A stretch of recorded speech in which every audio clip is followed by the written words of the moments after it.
90% of people who win millions in the lottery end up broke again within 5 years. And it doesn't stop there.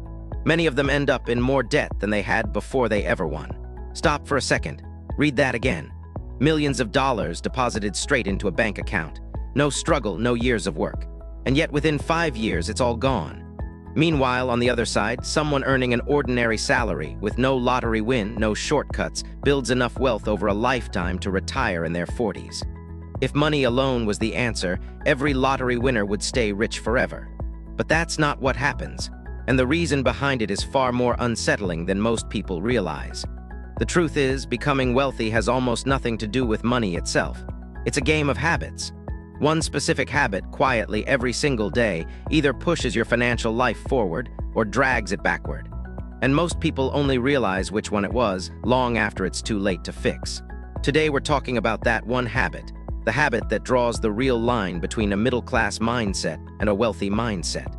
And by the end of this video, you might realize that for years, you've been standing on the wrong side of that line. Most people believe that becoming wealthy requires earning more money. But the truth is, the real difference between wealthy people and middle-class people isn't income. It's the way they think about money. And that way of thinking controls every decision, big or small. Let's start by understanding what a middle-class mindset actually looks like. In this mindset, money is treated like a paycheck. A fixed amount arrives at the end of the month, and it gets divided across different categories. Rent, groceries, bills, a small amount of savings, and whatever's left goes toward enjoyment. In this way of thinking, money always feels like a fixed, limited resource, something that can only be managed, never really grown. There's a deep reason behind this kind of thinking, one that gets planted early in life. Most people grow up hearing things like, money doesn't grow on trees, or just make do with what you have. These statements sound responsible on the surface, but they carry a side effect. They quietly build a ceiling in the mind, a limit that a person almost never learns to think beyond. A wealthy mindset sees money in a completely different way. Here, money is treated like a tool, something that can be used repeatedly to generate even more money. The question isn't, how do I spend this? The question becomes, where do I put this so it can generate more on its own? That's the first major difference.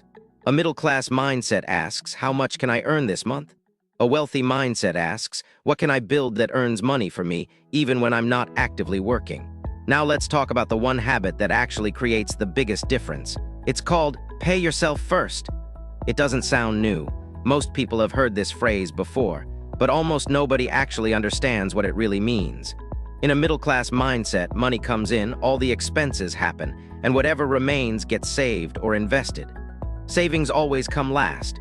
Most months, nothing is left over, which means investing never actually happens.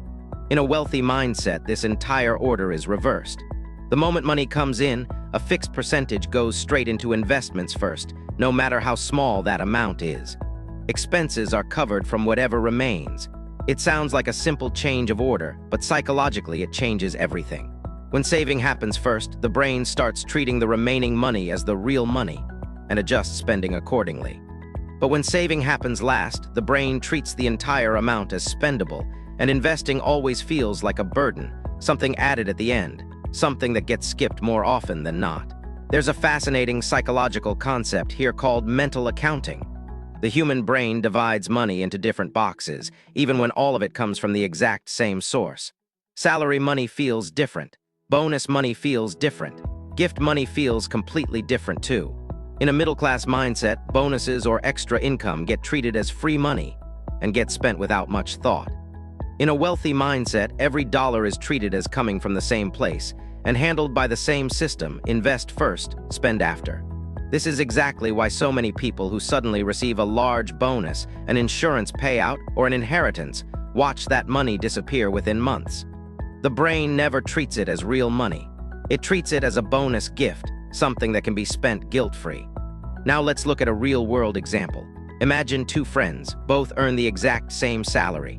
One friend invests 20% of his salary the moment it arrives every single month. He lives on whatever's left. The other friend spends throughout the month and tells himself, whatever's left, I'll invest. Most months, nothing is left. 10 years later, the first friend has built a substantial fund, purely because of that 20%, and it's now growing on its own through compounding. The second friend is standing exactly where he started 10 years ago, because his savings were never consistent. That's the compound effect. It looks tiny in the beginning, but over time it creates an enormous gap. And that gap has nothing to do with income. It's built entirely on one habit: pay yourself first, and the consistency behind that habit. So why is this one habit so powerful? Because it triggers a much deeper psychological shift. When someone pays themselves first every single month without overthinking it, their brain slowly starts seeing itself as an investor, not just an employee who earns money only to spend it. This identity shift matters a lot, because once someone starts seeing themselves as an investor, every other decision starts shifting too. They start investing in learning new skills. They start thinking about side income. They think twice before large purchases because every dollar now looks like future money, not just money for today. In a middle-class mindset, this identity never forms because investing never becomes a priority. Money always arrives to be spent, and whatever's left over is next to nothing. Now let's talk about another important angle: the way people think about time. A middle-class mindset sees time in hours. If you need more money, work more hours or take on a second job. A wealthy mindset sees time as leverage. The question becomes, what can I build once that keeps generating money repeatedly without needing fresh time invested every single time?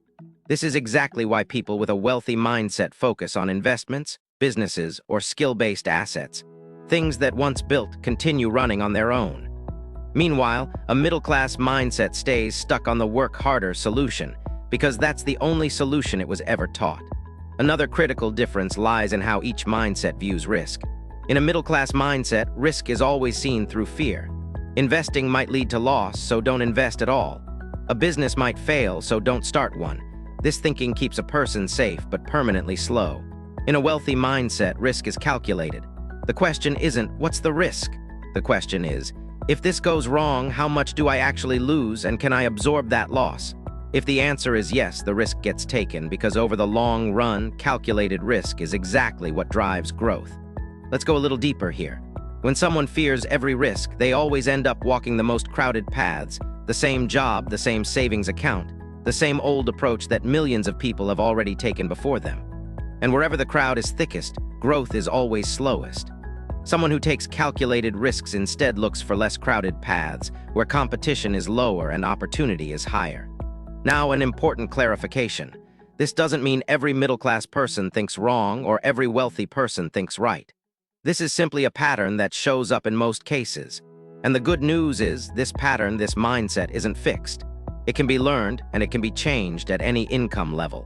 Let's talk about another angle that often gets overlooked: investing in knowledge and skills. In a middle-class mindset, learning is treated as a fixed phase of life: school, college, then a job. Once the job starts, learning basically stops.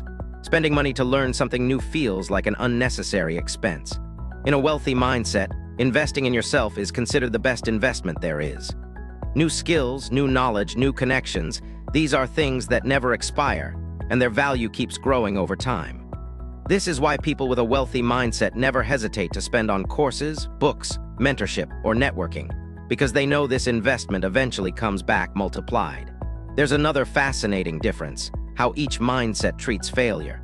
In a middle-class mindset, failure is treated as something shameful, something to hide, something never to be talked about.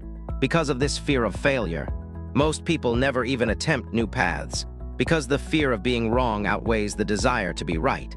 In a wealthy mindset, failure is treated as a data point, not a personal insult. Every failure teaches something about what not to do next. This is why people with a wealthy mindset try quickly, fail quickly, and learn just as quickly, while a middle-class mindset can stay stuck in the fear of a single failure for years. So let's talk about how to actually apply this pay yourself first habit in real life. Step 1, decide on a fixed percentage, even if it's just 5%. The amount doesn't need to be big, it needs to be consistent. In the beginning, keeping this percentage small is better, so the habit sticks without disrupting your lifestyle too much. Step 2, automate the entire process. The moment your paycheck arrives, that amount should move into a separate account automatically without manually thinking about it. Because anything manual gets skipped, especially during a tight month. Step 3, keep this money somewhere that's slightly harder to access. It shouldn't sit in your everyday spending account. It should move into a separate investment account, somewhere that isn't easy to pull from on impulse. Step 4, increase this percentage every 6 months. As income grows, your savings percentage should grow too, not just your lifestyle. Most people, the moment their salary increases, increase their spending at the same pace, and the savings percentage stays exactly where it was. This is called lifestyle inflation, and it's one major reason why earning more never actually makes most people wealthy. Step 5, treat this habit as a non-negotiable rule, exactly like an electricity bill or rent is non-negotiable. As long as this habit stays optional, it will never become consistent. Step 6, review your financial decisions every 3 months. Look at which expenses were actually necessary and which ones were pure impulse.